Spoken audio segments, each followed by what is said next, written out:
Asibingelele egameni lika Jesu Kristu waseNazaretha.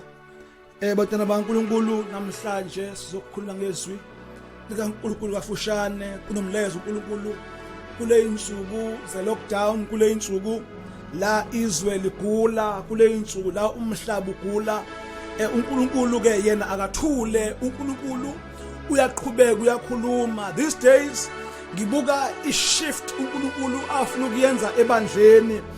Mhlawumbe before sifunde izwi ake sikhuleke. uNkulunkulu wena wedwa ungubaba onamandla, uyinkosi ephakeme, bayede nzulu yemfihlakalo, bayede sithandwa sethu, bayede mafunga ngajiki, bayede hlumela likaJese. Babekuseni siza kuwe uNkulunkulu wethu, siza kuwe simangaliso, siza kuwe sixazululo. Wena wedwa ithemba lethu, wena wedwa esibhekile kuye, wena wedwa esikwaziyo. Moya Ngcwele lesikhathi esikuso ila khona bekudeka abantu abazofuna ubuso bakho. Ekseni uNkulunkulu wethu sho njalo sithi sibheke uNkulunkulu wethu, khazimulisa ubuso bakho phezu kwethu. Nathi izwe ligula, nanku umhlaba ugula, badinga wena mona labasaya, limondaya labashekelebesa. Badinga wena uNkulunkulu wethu, badinga wena.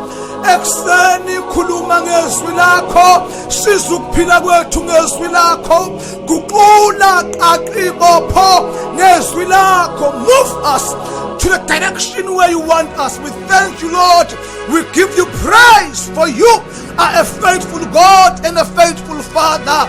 Libo Santa Lamande Yelebe Shikadosa Yaribande Limo Sadarabasaya Loko Shanta Labasaya Ulekelebe Shikadikazota. Oh, siyabonga Moya Ngcwele, siyabonga sithandwa sethu, sesikhona siza kuwe, sizophakamisa udumo silethe kuwe. Wena wethu uNkulunkulu, we thank you and we give you praise. Hallelujah. Namhlanje first bheka fushane izwi likaNkulunkulu lapha encwadini kaJoshua chapter 3, sibuke uverse 3 sabaqala ku2. La khona kufundeka kanje: kwathi emva kweinsuku ezintathu izinduna zadabula phakathi kwekamu 3, zabayala abantu zathi, nxa nibona uMphongolo wesivumelwano sikaJehova uNkulunkulu wenu nabapristi bamaLevi bewuthwala, niyakusuka endaweni yenu niwulandele. Baba, izwi lakho leli ekseni khuluma ngalo, sizokuphila kwethu. We thank you, Lord, in Jesus' name, amen. Now bazalwane, emakhaya la nikhona, yonke indawo la lentshumayelo ifika khona, bengifuna kafushane sibheke into uNkulunkulu ayibeke enhlizweni yami. Ngeviki elidlule besikhuluma ngendaba yemthombo, ukuthi imthombo esikuyo isahlukanisile, imthombo esikuyo isenze sabhekana ngokwemthombo esiphuza kuyo. But namhlanje nansi into uNkulunkulu ayambulayo. uNkulunkulu ukhuluma ngendaba yomphongolo waNkulunkulu. Now uMphongolo wesivumelwano sikaJehova symbolizes a presence, noma symbolizes ubukhona bukaNkulunkulu. Now uma lithi iBhayibheli, uma nibona uMphongolo nabapristi bewuthwele, anosukuma niwulandele. Ithi lento iyashifta manje indawo ebesikhonza kuyo, iyashifta manje indlela izinto ebezenza ngayo.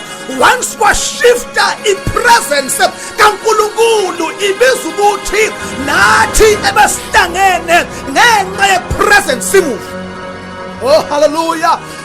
Lithi iBhayibheli, uma nibona uMphongolo, wana the reason kuthiwa sibona uMphongolo ngoba uMphongolo uyisizathu sokuhlangana, ngoba uMphongolo injongo yokuhlangana. uMphongolo yiwo okususa ekhaya ukuyisa emthonjeni ophuza kuwo. But namhlanje ngizothi susa amehlo emthonjeni ubeka amehlo emphongolweni, ngoba umthombo awuyilutho uMphongolo ungekho. Lithi iBhayibheli uma nibona uMphongolo, before nibona abapristi amehla waqala bona uMphongolo, kodwa kukhona umuntu othi umfundisi wami ungcono kunowakho. Ngizothi ayingamfundisi lento kodwa uMphongolo. Oh hallelujah. Asibheke uMphongolo, ishift nemove yoMphongolo iyabiza usuke la ukhona. Awususwa ukuphela komthombo, ususwa ukumuva kaMphongolo. Namhlanje sinabantu ekunzima ukukhonza besemakhaya, ekunzima ukuthandaza besemakhaya, ngoba bajwayele ukuthandaza besemthonjeni. Kodwa ngithi umthombo awuyilutho uMphongolo ungekho. Indaba inomphongolo, sifuna ubukhona bukaNkulunkulu, sifuna amandla avele emphongolweni. uMphongolo unamandla. Once kwamuva uMphongolo kubiza ukumuva kwebandla. Once the reason, God, the reason bethe abapriest uma nibona uMphongolo wesivumelwane abapristi bewuthwele anosuka niwulandele, baya understand ukuthi umthombo ususele wodwa uMphongolo ungekho. Lento yomthombo ayikho, ngoba ubukhona bomthombo bukhona ngobukhona boMphongolo. Ngizothi ekuseni, wherever you are, khohlwa umthombo. Kule insuku sinakwazi ukuya emthonjeni, ake sifune uMphongolo, ake silandele uMphongolo. uNkulunkulu kune-order azoyibuyisa, i-order yokukhonza ibandla, i-order yokukhonza umfundisi, i-order yokukhonza ijoyini.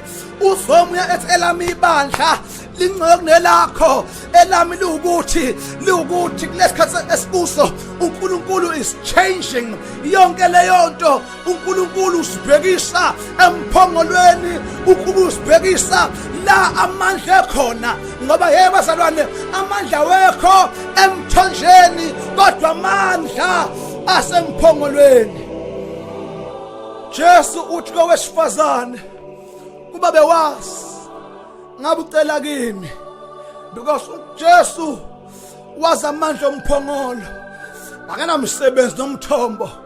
Ngoba yekunabantu abahleze emthonjeni, imithombo yabona ingcono kunemithombo yabanye abantu, kanti kwale mthombo abayigqaja ngayo awusekho uMphongolo. Ngothi ekuseni asibheke uNkulunkulu engumqalisi nompheleli.